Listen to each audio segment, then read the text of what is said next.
누가복음 24장 25절부터 27절까지를 보겠습니다.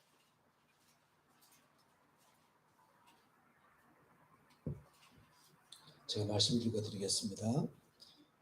이르시되 미련하고 선지자들이 말한 모든 것을 마음에 더디 믿는 자들이여, 그리스도가 이런 고난을 받고 자기 영광에 들어가야 할 것이 아니냐 하시고, 이에 모세와 모든 선지자의 글로 시작하여 모든 성경에 쓴 바 자기의 권한 것을 자세히 설명하시리라.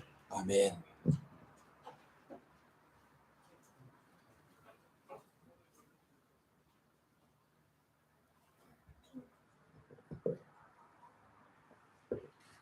부활절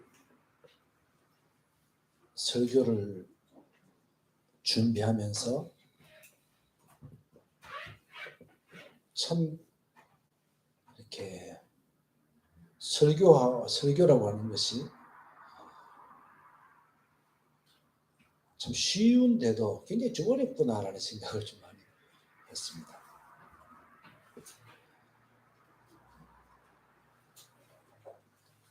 어느 순간인가부터 우리 그리스도인들의 모습들이 너무 기가 죽어 있는 게 아니냐라는 생각을 좀 많이 했어요. 너무 기가 죽어 있다 그런 생각을 했어요. 그래서 우리가 부활절을 맞아서 좀 우리가 살아나는 우리가 되어야 될 텐데 라는 생각을 참 많이 했습니다. 오늘 설교는 이제 간단하게 줄거리를 이렇게 얘기할 겁니다. 첫째는 혼란이라고 하는 부분을 얘기를 좀 하고, 두 번째로는 이제 확신이라고 하는 부분을 얘기를 하고, 세 번째로 증거라고 하는 부분을 나누어서 간단하게 얘기를 좀 나눠보고자 합니다. 이런 생각을 해봤습니다. 제가 고등학교 1학년 때인가 그때 박정희 대통령이 이제 총에 맞아 죽었습니다. 10월 26일 날, 79년 10월 26일. 그런데 난리가 났습니다. 난리가 난 이유가, 그때까지 이제 정치인들 중에서 일부 뭐 이런 사람들이 그랬겠지만은 대체적으로 그냥 대통령 그런 박정희로 다 생각을 했었죠. 다른 사람은 대통령이면 안 되는 줄 알았죠, 다들. 그래서 대통령이 총에 맞아 죽었으니 이 나라가 어떻게 될 것이냐.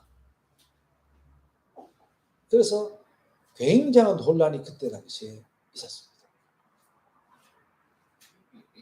그때 뭐 저희들이 어렸을 때는 국제정세나 이런 것들도 사실은 알 길도 없었으니까 다른 나라는 어떻게 하는지 거기에 대해서 생각할 겨를이 없었으니까.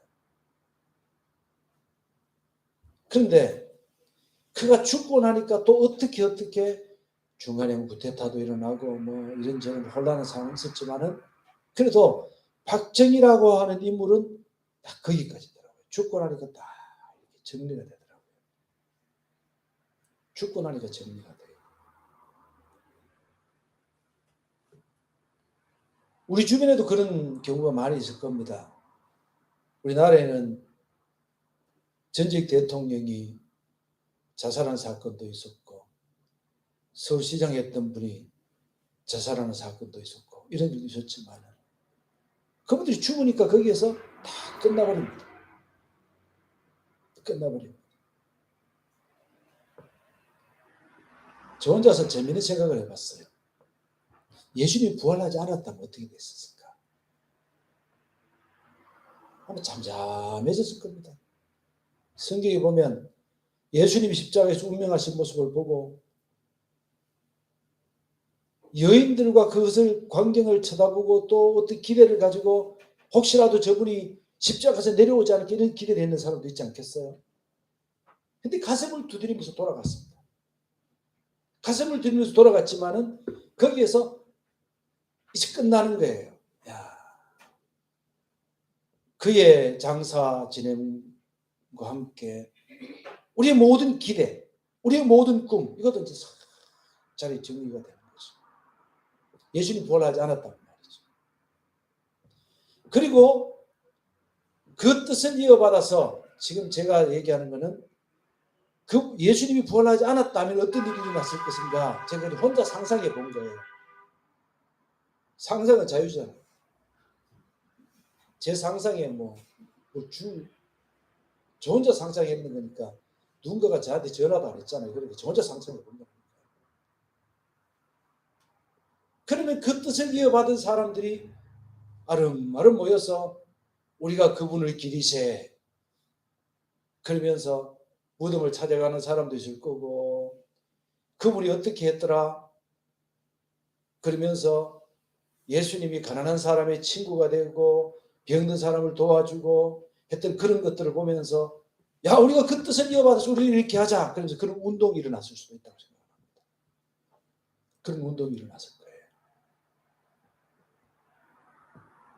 그런데 그 운동이 일어나도 사람들이 유대교의 한 분파인 예수파가 저렇게 하고 있구나 하고 별로 그렇게 큰 일이 일어나지 않았을 것 같아요.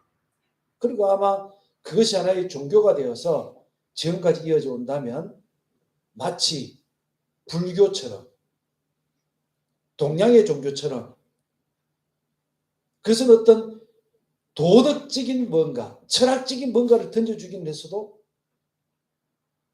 그 속에 생명이 없는 상태로 그냥 이렇게 쭉 이어지지 않았을까, 혼자 그런 생각을 해봤습니다. 그런데 초대교회는 예수님의 죽음으로 말미암아서 그를 추종하던 사람들이 잠잠해진 것이 아니라 혼란이 일어났습니다. 어떤 혼란입니까? 여인들이 그 무덤을 찾아가 봤더니 예수님이 없는 거예요. 예수님이 시체가 없는 거예요. 그리고 천사가 앉아서 얘기하기를 그분이 부활하셨다, 살아나셨다, 이렇게 얘기하는 거예요. 혼란스럽죠. 혼란합니다.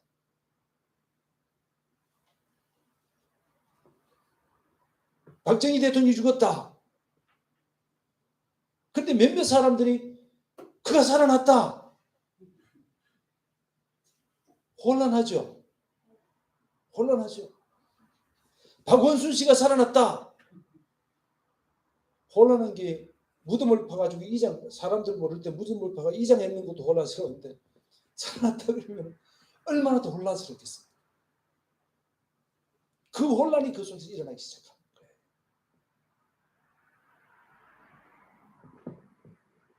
천사들의 얘기를 들은 여인들이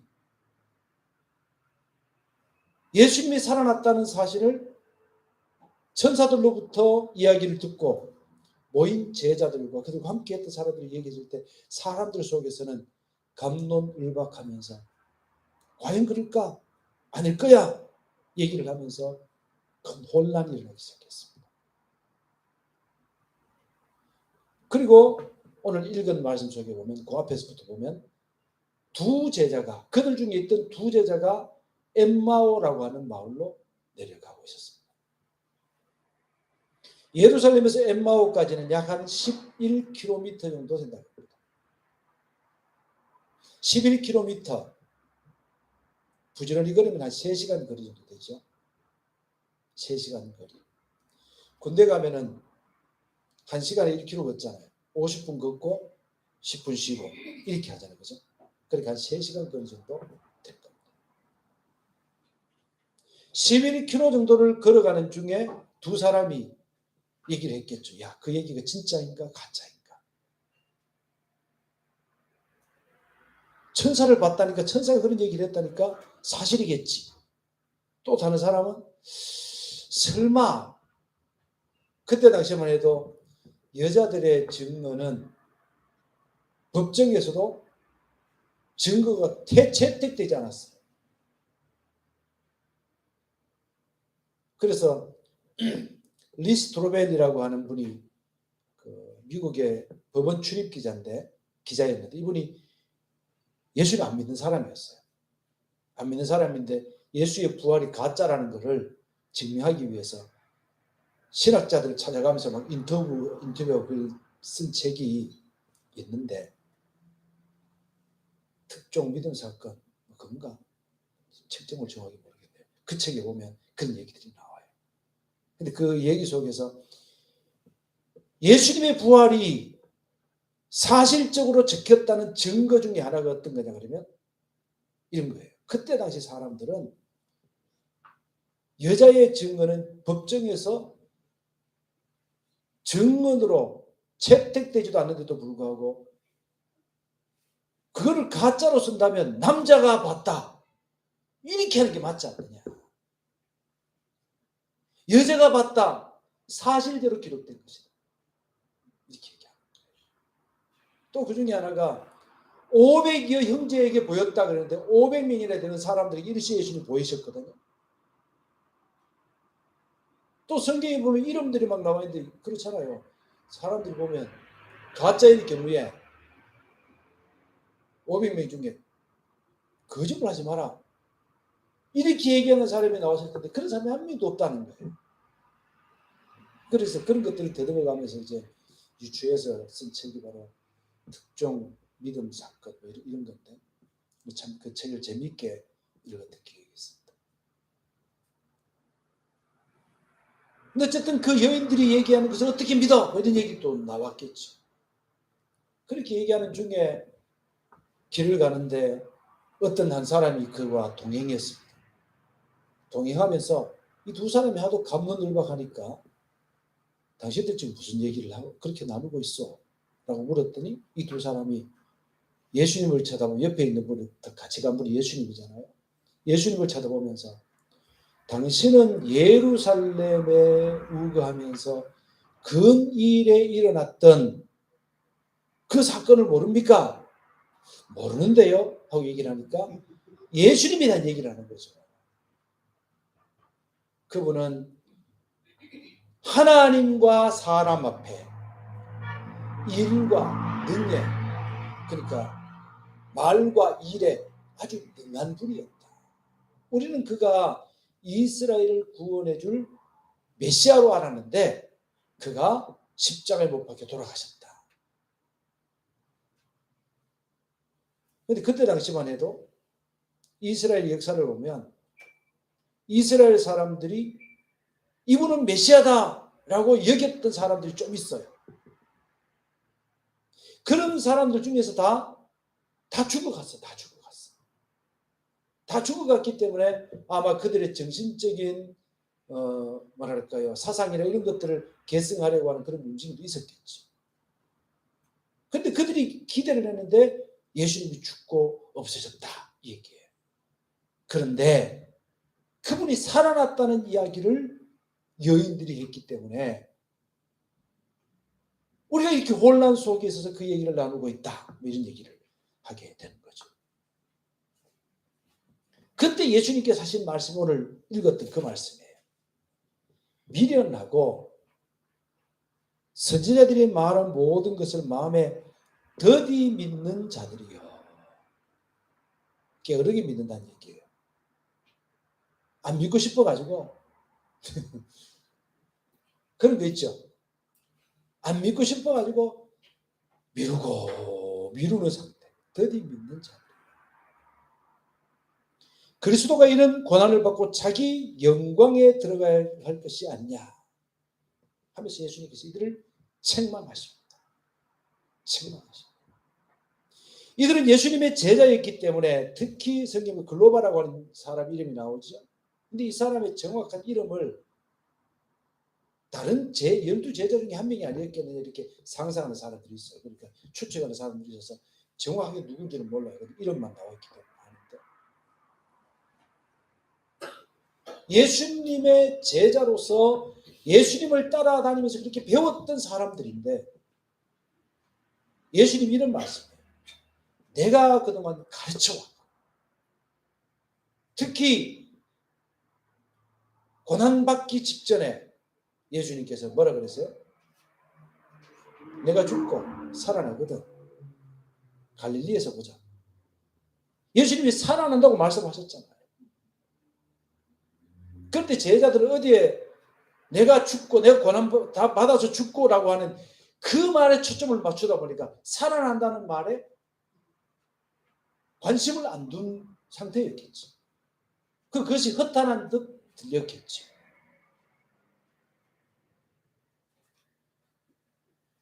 우리도 때로는 그런 경우가 있는 것 같아요. 자칫 잘못하면 이야기의 앞뒤를 잘 들어서 여기에서 얘기하는 것이 뭔가라고 하는 것을 우리가 캐치해야 되는데 그것이 아니라 내가 듣고 싶은 말에만 집중하는, 내가 듣고 싶은 말에만 집중하기 때문에 하나님께서 정작 우리에게 강조점을 두고 말씀하시는 것은 잊어버리는 경우가 우리 있지 않느냐. 그래서 어떤 분이 그런 얘기를 했어요. 천국 가면 성경의 선지자들이 목사님들한테 나타나가지고 오바댜가 나타나가지고 너는 평생 내가 오바댜를 써놨는데 내 소리 한 번도 안 했지? 주님 말씀하신다. 성경이 포함되어 있잖아요. 그죠? 뭐 어쩌다가 뭐 스가랴 한 구절 또 인용하고 스가랴가 전체적으로 뭔 얘기를 했는지는 얘기도 안 해.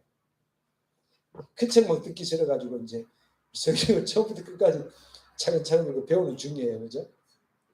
너 부활절이니까 부활절 얘기를 하고 있는 거예요. 그러면서 예수님께서 그 다음에 하시는 말씀이 뭐냐 하면 27절에 이에 모세와 모든 선지자의 글로 시작하여 모든 성경에 쓴 바 자기에 관한 것을 자세히 설명하시니라. 자세히 설명하시니라.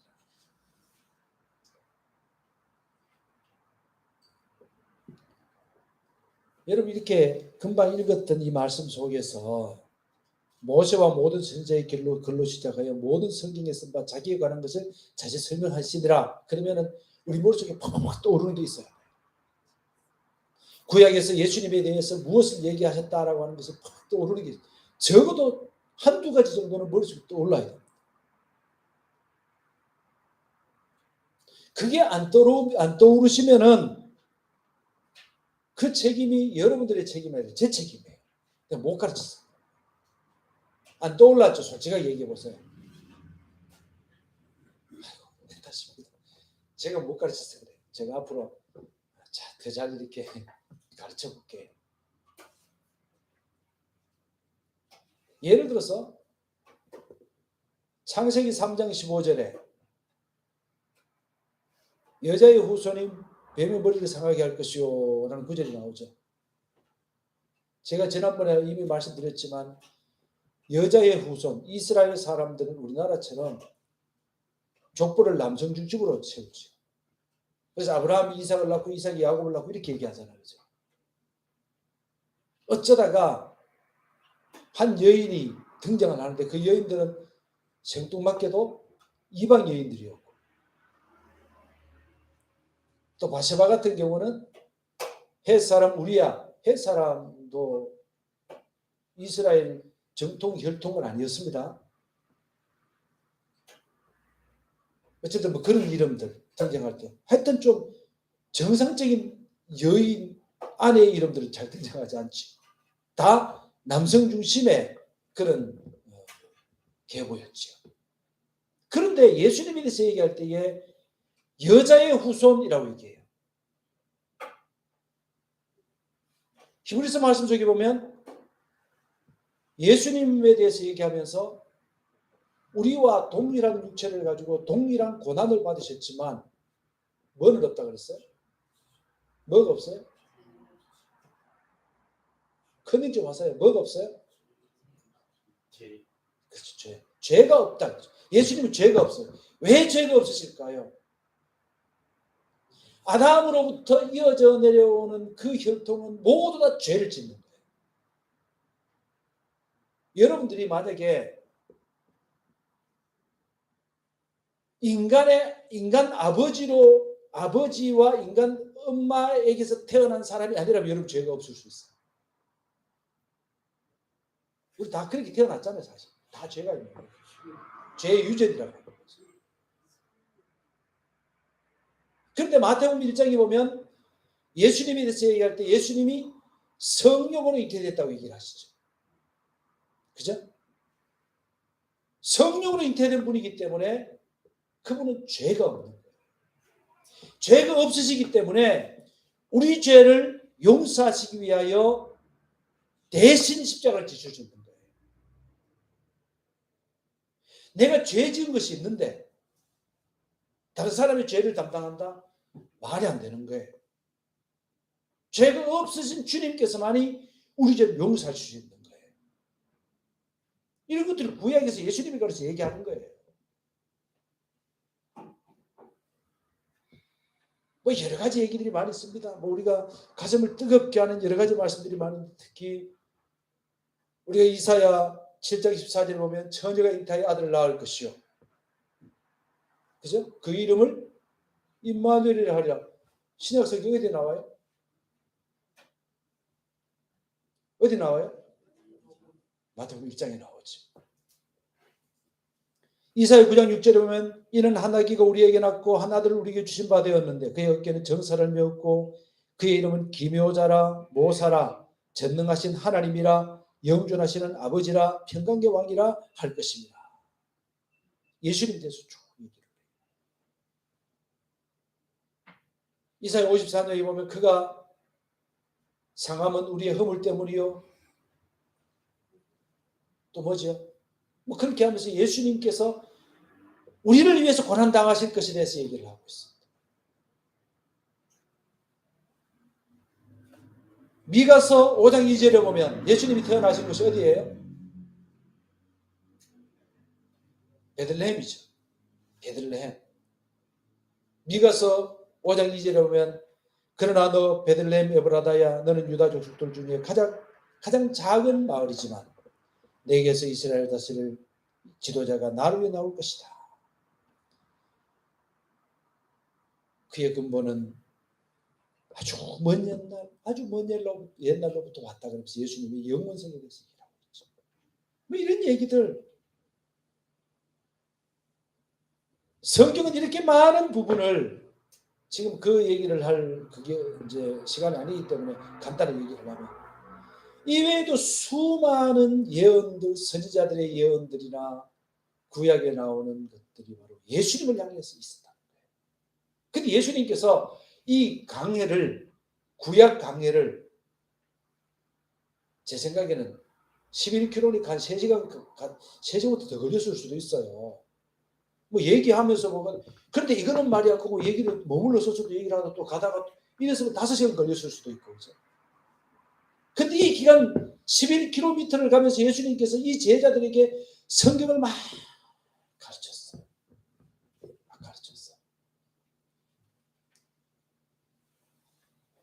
그때에 이 제자들은 거기에서 예수님에 대해서 듣습니다. 그리고 그 뒤에 보면 예수님이 이것을 다 가르치시고 난 다음에 엠마오 마을로 간 예수님이 더 가려고 하시니까 이미 저녁 때가 됐어요. 그러니까 이 엠마오 마을에 두 제자가 들어가면서 여기 좀 주무시고 가세요. 밤에 나가는 건 옳지 않습니다. 그래서 예수님 초청했죠. 그리고 그 자리에 예수님과 함께 제자들이 들어갔을 때 예수님께서 떡을 가졌어. 그 떡을 떼어서 제자들에게 줬지요. 그때 이 제자들이 예수님의 손을 알아봤어요. 마지막 만찬석상에서 유월절 식사를 하실 때 예수님이 떡을 떼준 그 손이었죠. 그런데 입이 그 손이 아니죠. 어떤 손입니까? 영광스러운 손이죠. 예수님이 떡을 떼어주시던 그 모습이죠. 그런데 이미 예수님의 모습은 영광스러운 모습이죠. 아까 앞에로 들어가면 예수님 말씀하시기를 그렇게 얘기하십니다. 그리스도가 이런 고난을 받고 자기 영광에 들어가야 할 것이 아니냐. 그렇게 얘기하시죠.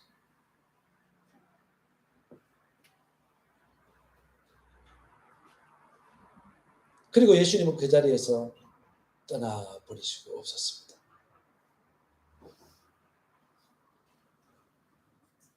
우리가 성경을 자세히 알아본다면, 성경을 제가 좀 이런 생각을 해봤어요.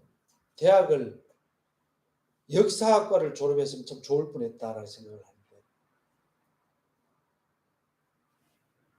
이 역사에 대해서 제가 좀 잘 모르거든요. 공부를 안 했거든요.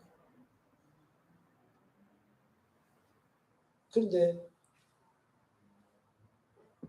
예를 들어서 아시리아, 페르시아, 유대 역사와 마찬가지 이어서 헬라, 로마 이런 역사들을 쭉 공부하면서 성경과 탁 맞춰보면,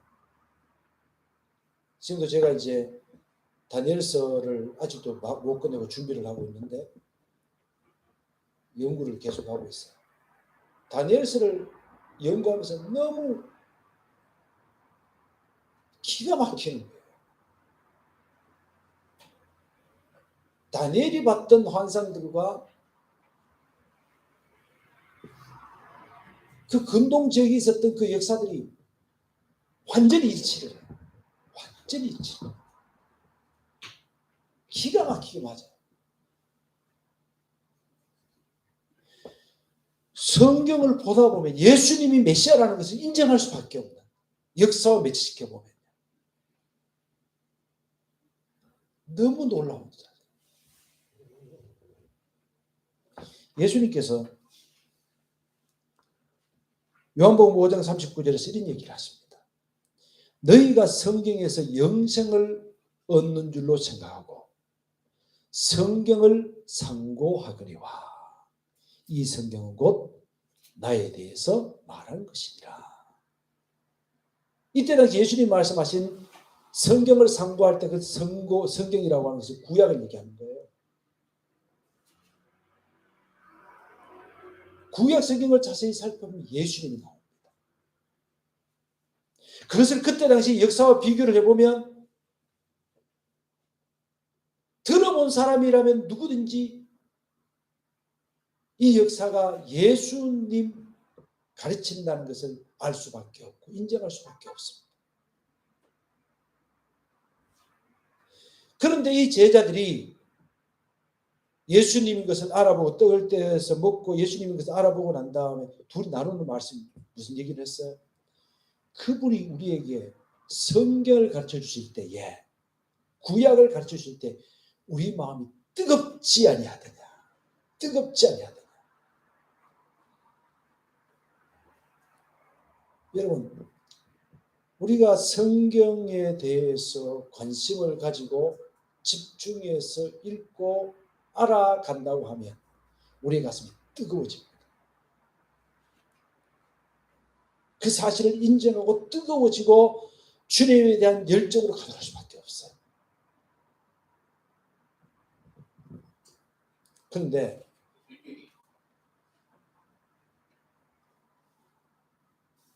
그리고 난 다음에 제자들이나 여기 있는 두 제자나 또 다른 사람은 그럼 혼란하지 않고 계속 뜨거운 상태로 있었느냐? 그렇지 않습니다.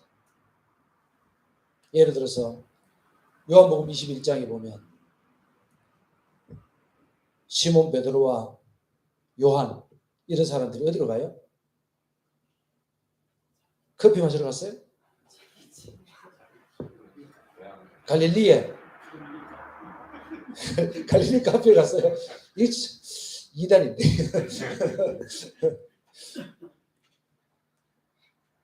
요즘 같으면 갈릴리 카페 갔겠죠.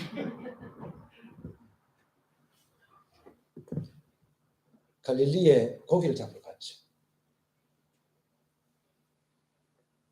예수님이 부활하신 것과 자신의 사명들하고는 아직도 매치가 되지 않습니다. 가슴이 뜨거워진 것은 일시적인 거였고 아무것도 할 수가 없었습니다. 자, 우리 성경 다 같이 찾아서 아까 우리 성경 봤지, 그죠? 예, 성경을 봤으니까 우리 그 48절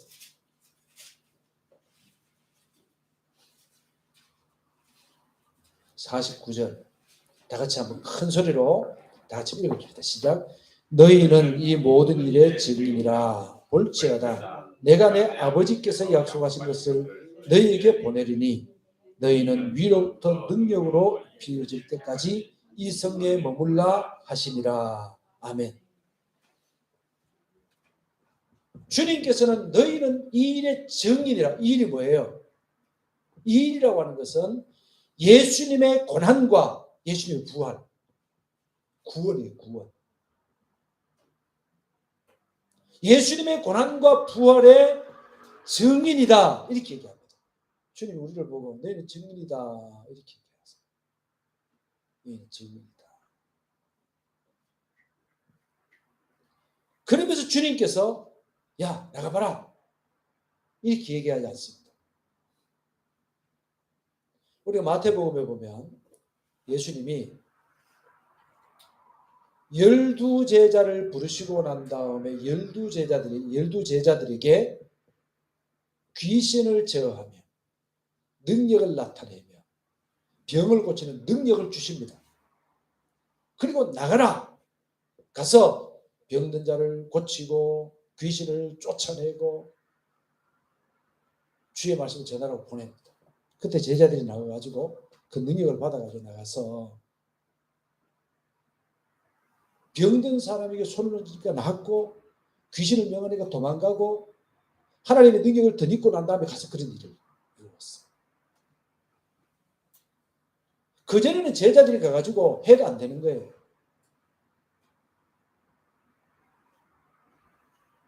지금 예수님이 부활하시고 난 다음에 제자들에게 말씀하시기를 너희는 내 증인이라. 그러면서 주님께서 하시는 말씀이 49절 끝에 보니까 너희는 위로부터 능력으로 입혀질 때까지 이 성에 머물라. 예루살렘에 머물면서 너희들이 능력이 입혀질 때까지 아직 기다려라. 기다려라. 예수님이 부활하시고 난 다음에 예수님이 사순절 기간에 고난 받으시고 십자가 못 박혀 돌아가시고 부활하셨잖아요. 그죠? 그러고 난 다음에 오순절, 순이라는 말은 10이라는 뜻이죠. 그래서 오순절이라고 하는 것은 50일, 그 성경에 얘기하는 오순절을 얘기하는 거죠. 예수님이 승천하시고 한 열흘 후에 성령께서 그들에게 능력으로 임하셨죠. 그리고 난 다음에 이들은 나가서 증인이 되는 겁니다. 그런데 성경을 보다 보면 우리가 이제 요거는 신학적인 부분인데 조금 제가 얘기를 하고 넘어가겠습니다. 성령의 침례라고 하는 거 있죠. 성령의 장로교 세례 이렇게 성령의 침례. 성령의 침례라고 하는 것은 간단하게 말을 하면 어떤 거냐 그러면 성령께서 내 마음에 오셔서 예수님을 구주로 믿게 하는 그 자체가 성령의 침례를 받은 상태예요. 이해가 됐습니까? 그런데 모든 사람이 성령의 침례를 받았다고 해서 모든 사람이 다 능력 있게 사역을 할 수 있는 게 아니죠.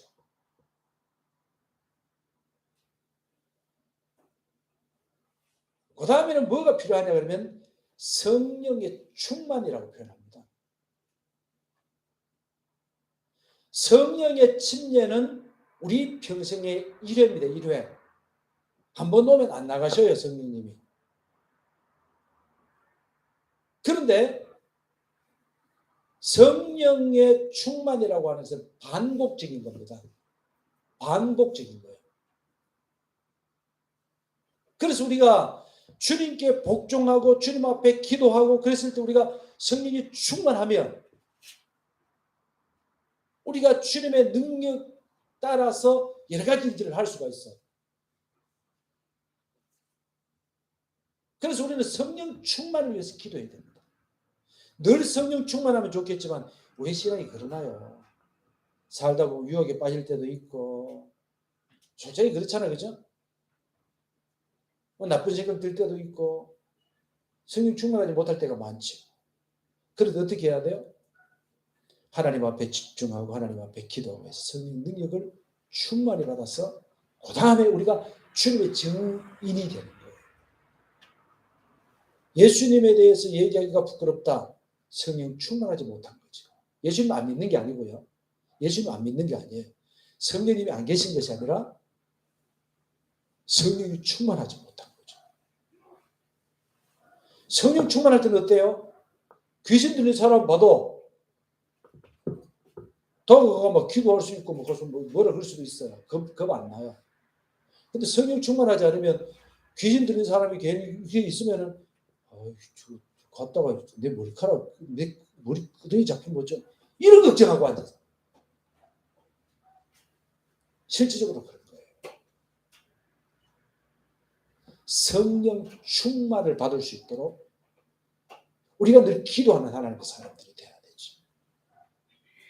그래서 주님은 너희는 내 증인이라. 어떤 사람? 성경을 알고 그러니까 예수님을 믿고 성경에서 바로 예수님이 구세주라는 사실을 아는 너희들이 예수님 그러니까 그 사실을 안다는 것은 예수님의 십자가의 대속과 부활을 알고 있는 너희들이 내 증인이다. 대신에 너희는 어떤 사람이 되라? 능력을 덧입었어. 능력을 덧입고 난 다음에 증인이 되라. 이렇게 말씀하십니다. 참 생각을 해보면요. 며칠 전에도 너무너무 안타까운 얘기들이 많아요. 어떤 목사가 성폭행을 몇십 년을 했다. 이런 얘기 들을 때마다 어디 그가 얘기할 때 당신 뭐 하는 사람이요? 내 목사가 그렇게 부끄러워.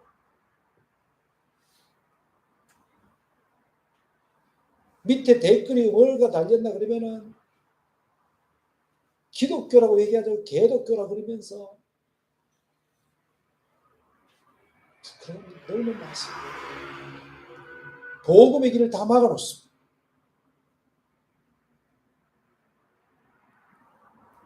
참,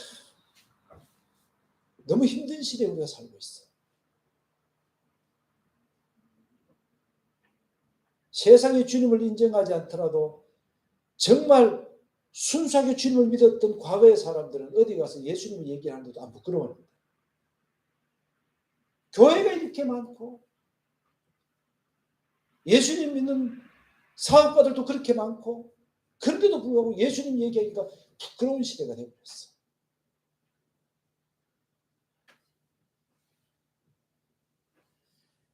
우리가 보여줄 것은요. 그건 것 같아요. 우리가 보여줄 것은 뻔지르르하게 말로 하는 것이 아닌 시대인 것 같아요. 지금 시대는 과거보다 우상이 훨씬 더 많은 시대가 됐습니다. 한번 보세요. 우상 천지입니다. 미신 천지입니다. 사람들이 다 종교화됐다는 얘기입니다. 이때에 우리가 성령 충만해서 말로가 아니라 행동으로 주님이 살아계심을 주님이 영광에 들어가셨음을 우리가 주님의 제자인 것을 병든 자를 낫게 함으로 귀신을 도망가게 함으로 절망에서 희망을 끌어낼 수 있는 우리 모습이 되어야 될 것 같습니다. 좀 더 기도하면서 우리가 좀 그렇게 살아야 되겠어요. 제가 오늘 참 설교를 잘 못했다고 생각하는 거는 설교 시작할 때 여러분들이 얼굴이 밝았는데 설교 끝날 때가 되니까 얼굴이 부죽죽해져 가지고 야 부활 설교를 했는데 왜 안 살아날까? 그런데 여러분들이 살아나는 방법이 있습니다. 지금 설교 끝났습니다. 그러니까 얼굴이 좀 살아나네요. 어쨌든 우리의 모습 속에 주님의 증인으로서 그렇게 살아갈 수 있도록 우리가 성령 충만 받기 위해 더 기도하고 좀 더 성경을 더 가까이 하고 연구하는 그런 모습으로 살아가는 우리 모두가 될 수 있기를 예수님의 이름으로 부탁을 드립니다. 함께 기도하십시다.